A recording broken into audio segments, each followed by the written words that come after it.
What do you do when it feels like your spiritual life is crumbling? When trusted leaders fail, doubts rise, grief hits, and you don't know what to believe in anymore? In her new book, Someone to Believe In, embracing the Saviour who stays the same when everything else changes, author and Bible teacher Courtney Reisig helps us to see Jesus' unshakable character. If you're not sure whether you believe in Jesus yet, or if your faith feels unsteady in the face of grieving, burnout, or disillusionment, this book invites you to encounter Jesus as the one who is the same yesterday, today, and forever. Get your copy of Someone to Believe In today at someonetobelievein.com.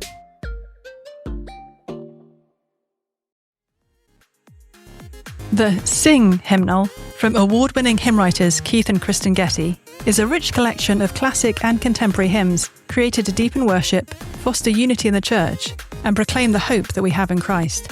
Alongside beloved hymns, you'll also find psalms paired with songs, liturgical readings, and helpful indices, making this hymnal a lasting resource for families and congregations alike. Pick up your copy wherever books are sold, or get 30% off at crossway.org/Getty Hymnal with a free Crossway Plus account.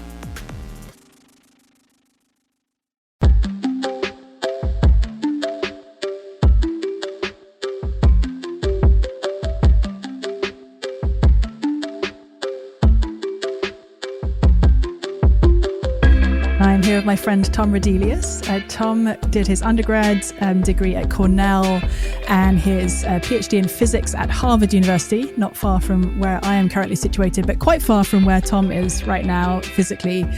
He did his postdoc research at the Institute for Advanced Study in Princeton in New Jersey and at the University of California at Berkeley. And he's now, very excitingly to me, because I care about things of the UK, he is now an assistant professor at Durham University in the north of England. His research focuses on string theory, quantum field theory, and early universe cosmology. Tom is a man of faith, which I appreciate very much, and an avid sports fan, which I can't relate to at all. And he is frequently invited to speak on questions related to science and his Christian faith, and has written a really interesting book called Chasing Proof, Finding Faith, which is published by Tyndale House Publishers. Thanks for joining me today, Tom. Tell us where you are physically right now. So physically, I'm actually in Lodi, California, which is about an hour and a half east of San Francisco, just here with my wife's family. I see. For a few days. Very nice. I was amused by this because I thought that you would be in England and therefore this would be sort of relatively late for you. But in fact, you're about as far away from me in the opposite direction. Yes, that's right. Yep, that's in right. California right now. It's a long flight, I tell you. Yeah, it's a long flight. Yeah, seriously. And Tom, you have one of my personal favorite stories in terms of how you became convinced about Jesus. And I was telling a friend about it the other day, and she was eager to hear more details of it. And I said, well, you're just going to have to wait for the podcast. So maybe let's start there, because I find it delightful and amusing. So tell us how you became a Christian. So I guess where it starts is that I was raised in a very loving and really great, but also very non-religious family. So growing up, we never went to church. I never read the Bible. Most of what I knew about religious faith came from watching cartoons. Wait, what did you learn from cartoons? The cartoon that I mostly learned about religion from was actually The Simpsons. I think I learned okay. Most of the 10 Commandments actually through The Simpsons, which was pretty funny. Wow. Okay. All right. Carry on. Sorry, I was just sort of thrown by that. Yeah. I'm not saying that was all accurate, but that's right. That's like what I knew, right? I knew what I saw on there. So I guess I just always figured, like I'm basically a good person. If there's a heaven, I'll probably go to it. But it just wasn't the sort of thing that I really invested much time in thinking about. So things started to change my freshman year of college. I have a twin brother, and he went to Northwestern. I went to Cornell, and his freshman year at Northwestern, my brother, whose name is Steve, met some Christian guys, and they started talking with him about faith. And to make a very long story short, he came to faith, and he started sharing his newfound faith with me. So he tried to give me a copy of the Bible, some other books about Christianity to read. I told him look, Steve, I have trouble finding time to read books that I want to read, much less time to read books that I don't want to read. That's just where I was with it. Are you and Steve the kind of twins who, I imagine two kinds of twins, very simplistically. I imagine the kinds of twins who are like very similar, best friends from the first, all on the same page. And then this would have been like some massive disruption in the forces of the universe that you guys were on very different pages. Or were you twins who were basically just like regular brothers who knew that you were perfectly like different human beings and this would have been not so challenging? I'd say a lot more like the first one, which my brother and I are that was what I was fraternal. hoping you'd say. Yeah, we're fraternal twins, so we don't have the same genetics, but in pretty much every other way, like we really are very similar. And so not Fred and George Weasley to look at, but Fred and George Weasley in spirit. That's right. Yeah, friends of mine who have met my brother or like talked to him on the phone will tell you that they like can't tell who they're talking to. Like even our mannerisms and the way that our like intonation is almost identical. Yeah. Okay. All right. Carry on. Yeah. Good. So I did start, in fact, going to church with Steve when we were both home over the summer, kind of just to see what it was all about and to try to, I guess, to try to spend more time with my brother, to try to, as you say, there's all of a sudden this gulf between us sort of in terms of our religious faith. And so all of a sudden I became curious about it in ways that I had never had been before. I started reading the books eventually about Christianity. I started reading the Bible. And I got to this point, I guess, after a few months of learning more about religion, where it was starting to seem plausible. But there was still this sense that this isn't the sort of thing that I really want to devote my life to. At the time, I was starting my sophomore year of college. I was invested in school and sports, and those were the things that I cared about. And it still just didn't seem like the thing that I wanted to base my life around. Mm-hmm. So meanwhile, in a seemingly unrelated event, I applied for some summer internships after my sophomore year of college, and I got a conditional offer from the National Security Agency contingent upon completing a polygraph test. So a polygraph is colloquially known as a lie detector test. And the idea is the government wants to know, like, have you done anything seriously wrong? Are you like a spy or a terrorist or anything like this? Mm-hmm. So I went in to my first polygraph, and my approach to it was actually pretty similar to my approach towards religion and towards heaven, which was, I'm a good, clean-cut kid. I haven't done anything seriously wrong in my life, so this is going to be easy. But I went in and I started failing the test. And I realized pretty quickly that I was going to fail, not only if I was lying, but just if I felt guilty about anything. That anything that kind of like got me to start thinking too hard about something I had done was going to make me respond. And so the upshot of this was that for about 4 hours, I had to share everything that I could think of that I'd done wrong in my life.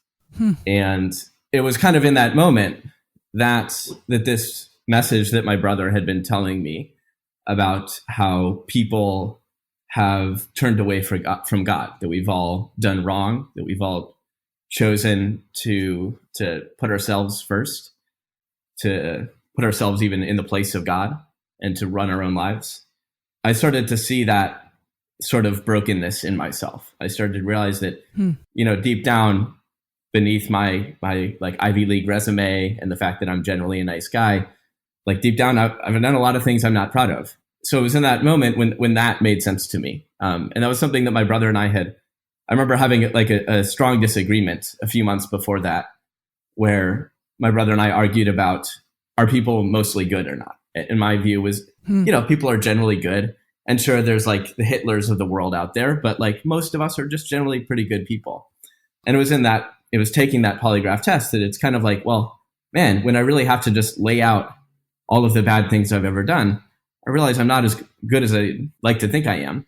And probably it's not just me, right? Like probably if anyone had to do this, we'd all have this recognition of like, oh, wow, like there are so many things about me that are just not as good as I wish they were. And so it was in that moment that part of the message that my brother had been telling me made sense. And it was in that moment that really the second half of the message made sense too. That not only am I more broken or sinful or evil or whatever you want to call it, but also that there's a God out there who loves me despite that and who offers me forgiveness through the death of Jesus. And so I think when I could make sense of my own nature, I could really make sense of the entire Christian message. And so to me, I would say that was like the day that I became a Christian. That was the day that it really clicked as something that it wasn't just, something that intellectually made sense, but something that I actually needed it to be a part of my life. Yeah, that's fascinating. One of my favorite moments of many favorite moments in the Gospels is when Jesus is challenged as to why he is hanging out with sinners, basically. And the religious leaders are saying, like, what are you doing hanging out with these sinners? And Jesus basically says to them, oh, don't worry, it's not the healthy who need the doctor, but the sick. I haven't come to call the righteous, the good people, but I've come to call sinners to repentance. And you sort of imagine the religious leaders going away thinking, oh, well, fair enough, we're like good people, we don't need him, but those sinners do. Of course, in the context of the Gospels, it's pretty obvious that they're also sinners, they just don't know it. But I think it does speak to the truth that until you realize that you are actually a sinner, you're not going to see who Jesus is. Like you're not going to know how much you need him. And it sounds like that polygraph test was what showed you that you needed Jesus in a way you'd no idea that you did. Tell us then, Tom, so you went on from there, having come to faith in Jesus, not late in life, but not super early to where it was sort of in place before you became interested in the scientific questions that you became interested in as an undergrad and that you're now continuing to be interested in as a professor. So tell us a little about how you, originally kind of put those pieces of your life together. And then we'd love to hear a bit more about your current research and how you reflect on it as a Christian. Sure. Yeah. So I think that growing up, science was always, and math and academics in general was always something that was really valued in my family. And so I always grew up thinking of myself as a scientific person. And I think I also had sort of internalized this view that science and religion are at odds with one another. So it was really one of the first things that I started wrestling with as I started talking with my twin brother and reading some of the books that he'd given me, was I started to question that assumption that I'd made. That whole journey could be described as a period of me questioning the assumptions that I'd brought to the table. I'd always viewed myself as not being a religious person. But what I started to realize is well, maybe I'm not religious in a classical sense, but I do have a worldview, right? I do have an understanding of how these big questions of science and faith and meaning and philosophy and theology, how all of these things fit together. Mm-hmm. And so that was one of the first things I remember kind of shifting for me, was this idea that miracles contradict science. That, I had this idea that, that there are these immutable laws of nature. And I kind of like that idea, right? I like that idea that just the world works with this perfect regularity. But I guess the understanding that I came to pretty quickly is that science tells us how the world works in the absence of supernatural intervention, but it doesn't tell us whether or not supernatural intervention is possible in the first place. It's not so hard for me to believe that if there's a God out there who has bigger things on his mind than just creating a world that follows these mathematical equations, that there might be certain occasions, certain times where God may see fit to intervene in these laws that he's created. So I think that was maybe the first thing that started to change. And I guess, there's so much within the realm of science and religion. And for so many people, those things are just two totally separate approaches to the world.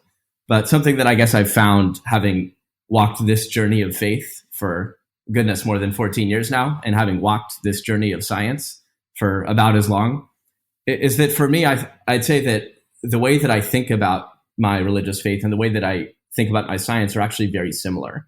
I would say that they're very similar approaches to generally different questions. That for me, science does a very good job of answering questions about how the world works, and religion does a better job of answering questions about meaning and purpose and why are we here and why is there a universe at all? Why does science work at all?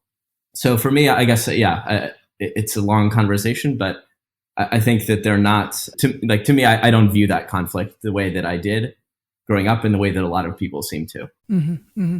Yeah, no, I think that's helpful. I was talking with a science professor on this podcast a couple of weeks ago, Ian Hutchinson at MIT, who I'm guessing you've come across as well, and about how even when it comes to miracles, we're not so much talking about God just sort of popping in and doing a thing when he's been absent, doing other stuff otherwise, but that even the universe running as it runs every day in its kind of normal workings is sustained by the God who made it and by, the God who created the laws according to which the universe runs in the first place. And that there's sort of a deep integration, if you are a Christian, between your understanding of science and your understanding of faith, even just at the level of saying, well, actually, because I believe in a God who made the universe and who created it according to these sort of rational, consistent principles, that gives me a sort of philosophical foundation for my understanding of science, which turns out also to be the philosophical foundation that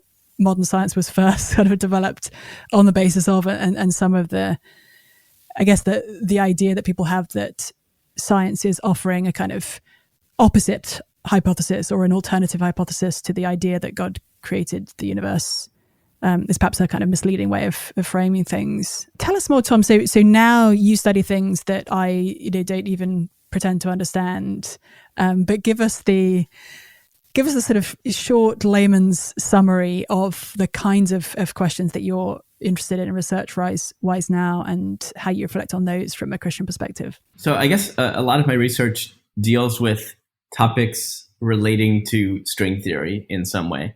So I'll give my 90-second spiel on what string theory is all about. So Einstein's work largely dealt with two areas of physics. One, probably his most famous area, is gravity, which is where he developed his general theory of relativity. So this is Einstein's theory of gravity. And it's wonderful. It works really well for describing really heavy objects like planets and stars and black holes. On the other hand, you have quantum mechanics. So this is what Einstein actually won a Nobel Prize for. He was one of many people who developed quantum mechanics, but quantum mechanics works really well for describing objects that are very small. So things like atoms and electrons and other subatomic particles. But the problem is when you try to describe objects that are both very heavy, but also very small, what you naively would want to do is combine general relativity and quantum mechanics.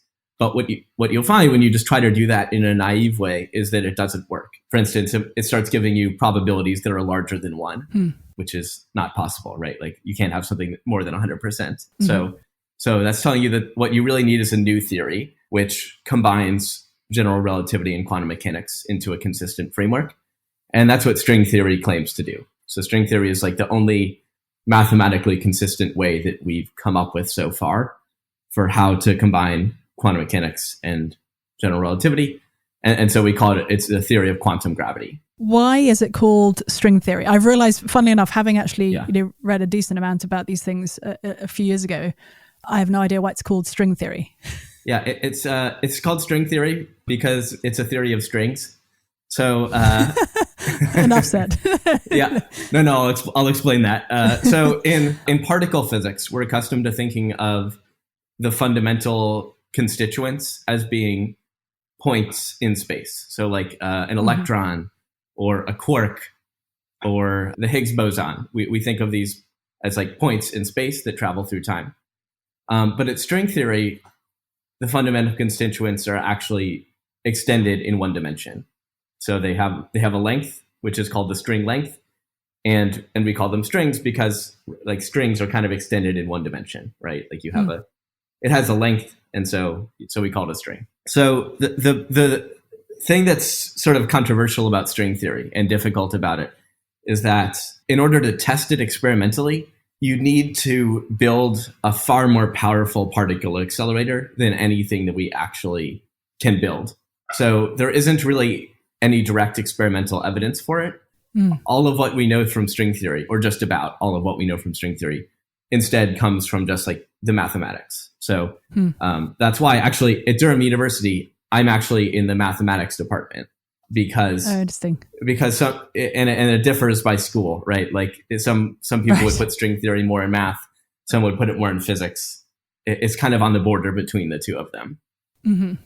But what my research is really dealing with is trying to bridge that gap between theory and experiment, and trying to come up with ways that someone might like test string theory experimentally. And probably the most promising route for doing that is in the really early universe, where particles just had much higher energies.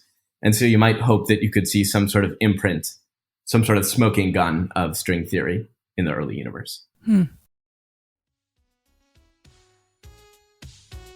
My friend and fellow author Blair Lynn remembers the moment the floor dropped out beneath her.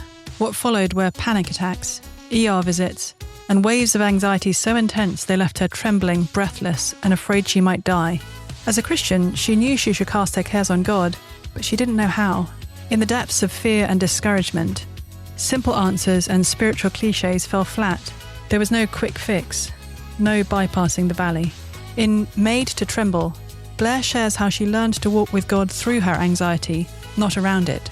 With scripture, story, and raw honesty, she shows what it means to embrace our weakness, not as failure, but as the place where God meets us most tenderly. This is a book for anyone who feels overwhelmed, afraid, or unsure if faith can hold in the storm.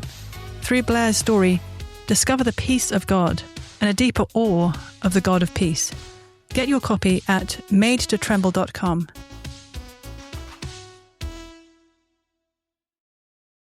Since we're talking about the early universe, Tom, I have two questions for you. One is about the early universe and what you would say to someone really from either side of the belief divide, as it were, who said, do you know what? The idea of the Big Bang is incompatible with the idea of a creator God. And I've heard that both from atheists and sometimes from Christians. So I'm curious for your what your response would be to somebody who said that. Yeah, I've heard that too. And it's definitely one of the most puzzling viewpoints that I encounter on a regular basis. Because to me, I mean, I would say that, like, if anything, and like there are arguments out there that the beginning of the universe points toward some sort of being outside the universe that kind of started it all going. So I think if anything, the Big Bang would point in that direction, would point towards theism over atheism. But what I'd say, I guess, more generally is that, well, first of all, when we scientists talk about the Big Bang Theory and the evidence for the Big Bang Theory, what we're usually talking about is evidence for everything after the Big Bang. So like we as cosmologists have a pretty good understanding of how the universe has evolved over the course of its history, but we have essentially no understanding whatsoever of like the very earliest moments of creation. So that's like, I mean, people will come up with their ideas, you know, famous people like Stephen Hawking will come up with these theories, and maybe by virtue of being more famous, their ideas will become more popular. Right. But the reality is that, like, we just don't have a great idea. You know, it's sort of like string theory, where we have very little experimental evidence, but it's even worse is that we don't even have as good of theoretical understanding.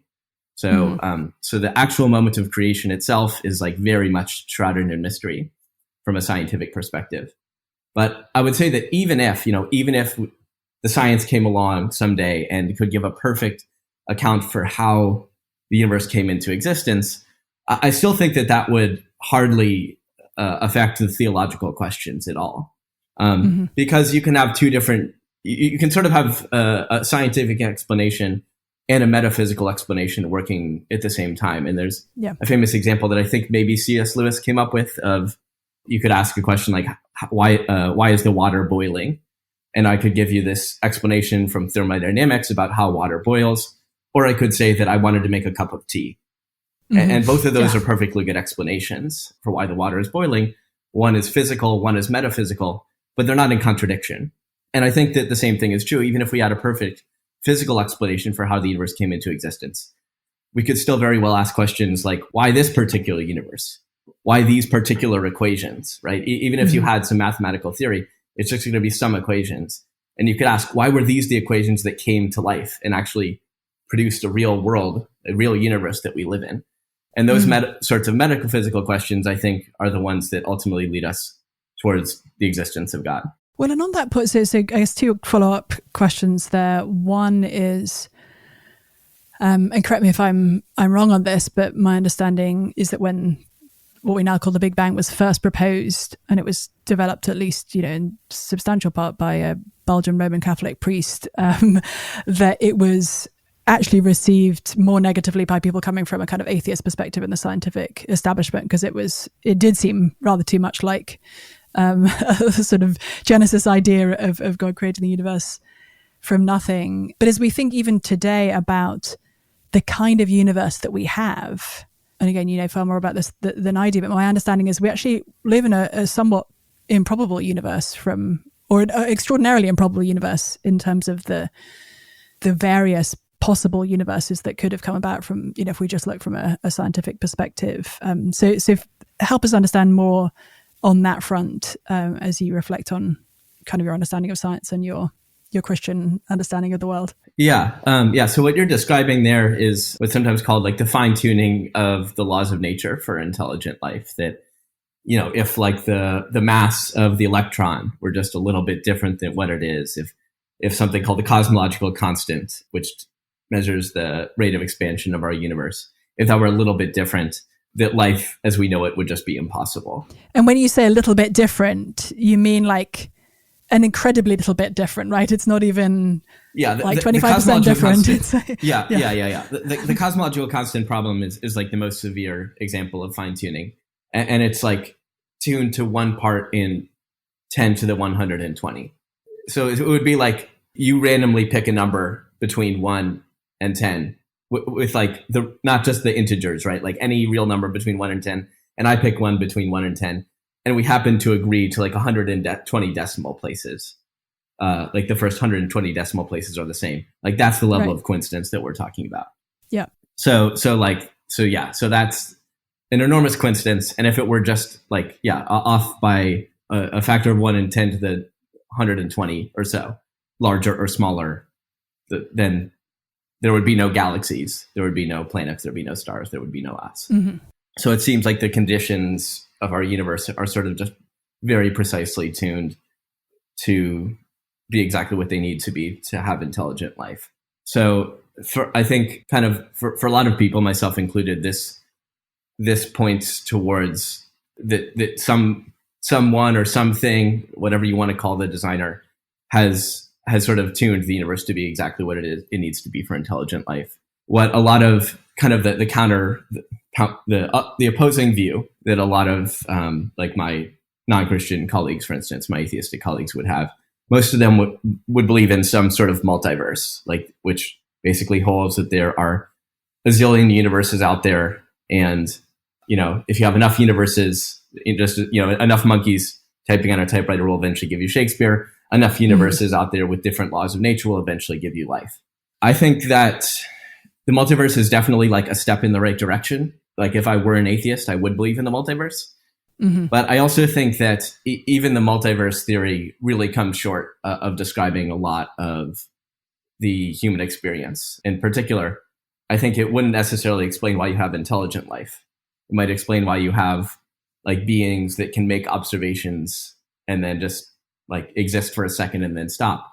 But to actually have beings in a world like ours who can make intelligent inferences about the world, who can experience beauty and love, who can interact with one another in meaningful ways, who can ponder our cosmic origins and do science in the first place. I think all of those features are things that are really hard to explain, even if you had a multiverse. And they're things that, to me, I think make a lot of sense if there is some sort of larger meaning and purpose for humankind in this world. Right. And even more specifically, if it is true that as Genesis 1, the first sort of chapter of the Bible, tells us that human beings are made in the image of God, that we in some sense resemble the creator of the universe, obviously not in a kind of physical sense, because the God described in the Bible is non-physical until the coming of Jesus, at least, that actually there's a sense in which we resemble him. It then makes a little more sense that we would have the capacity to examine, explore, and understand the universe that he's made, or at least to some limited degree, understand the universe that he's made.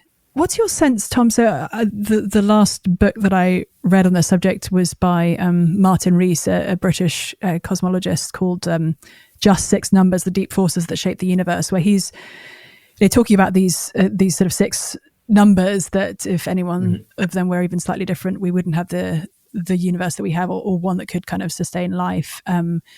And he offers the three possible explanations. One is complete chance, which he finds extraordinarily implausible. One is that there is a creator God behind it all, which I think the way that he puts it is, he has colleagues who take that view, and he respects that and thinks it's a sort of reasonable approach to take. But he prefers to believe in a multiverse, where there are sort of almost infinite number of different universes that are governed by different laws, and so we just happen to be in the one that is tuned for life.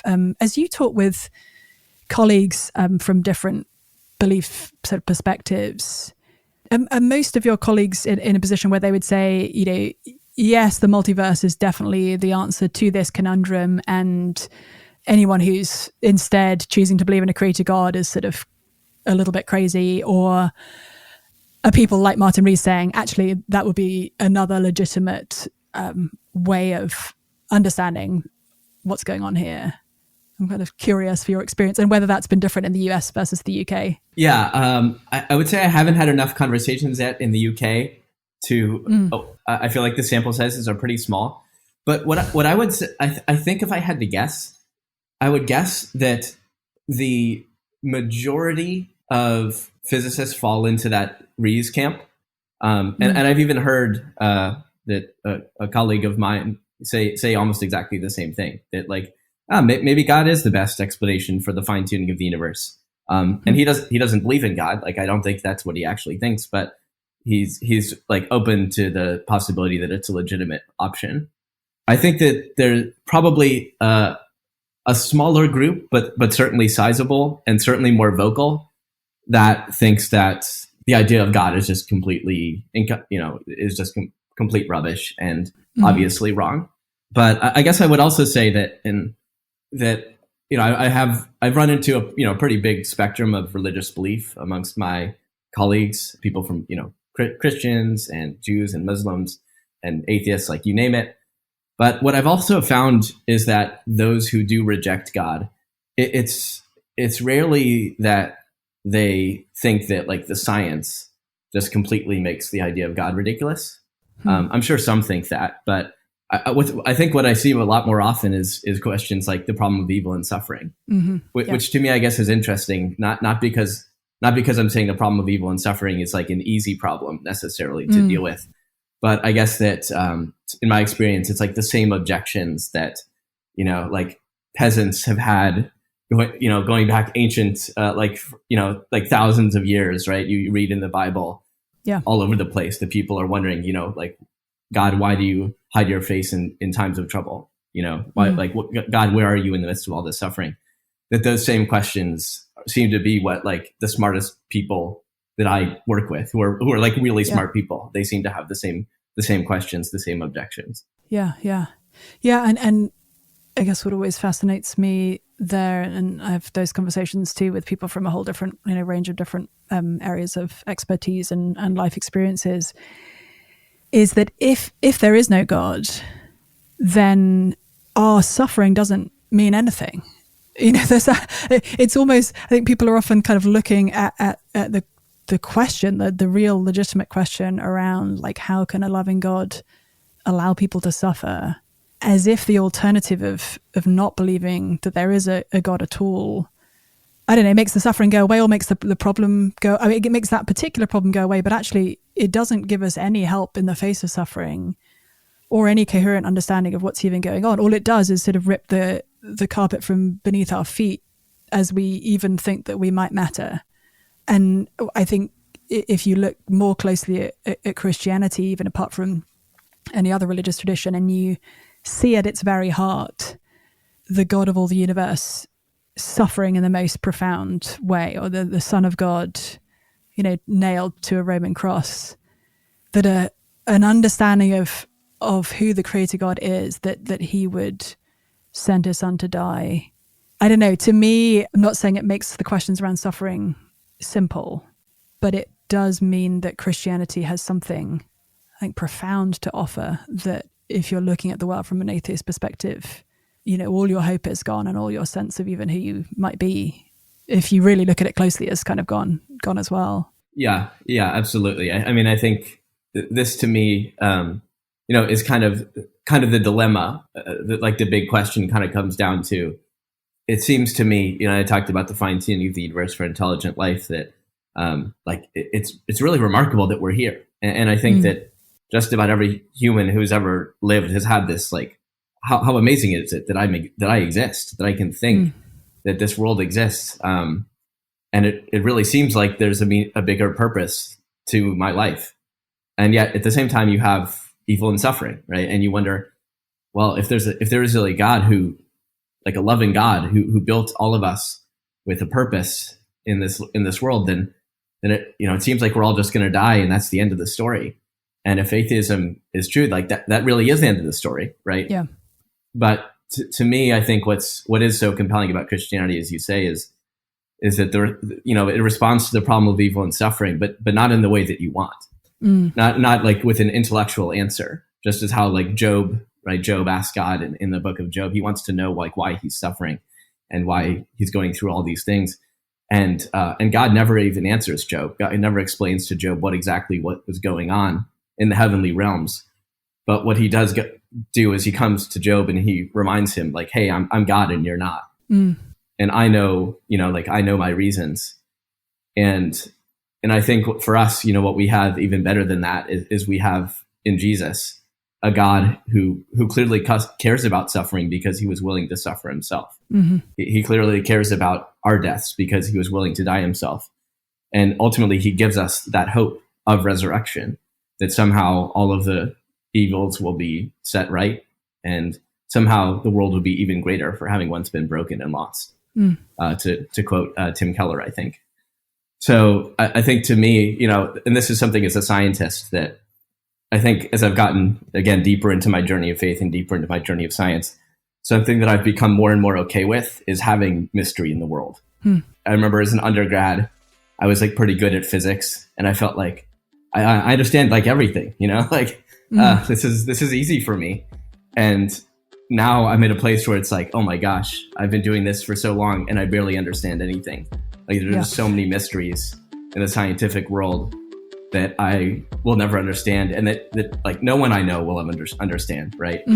And so I think that makes it a lot easier for me to say, there can be mysteries about God's purposes and why he's allowed evil and suffering to persist in ways that it has. But ultimately, I think in Christianity, I find the response that I really need, which is that understanding that if God, that there is a God, a crucified God, and there is hope of resurrection. Well, thanks so much, Tom. That's a great moment for us to end. Really appreciate your time.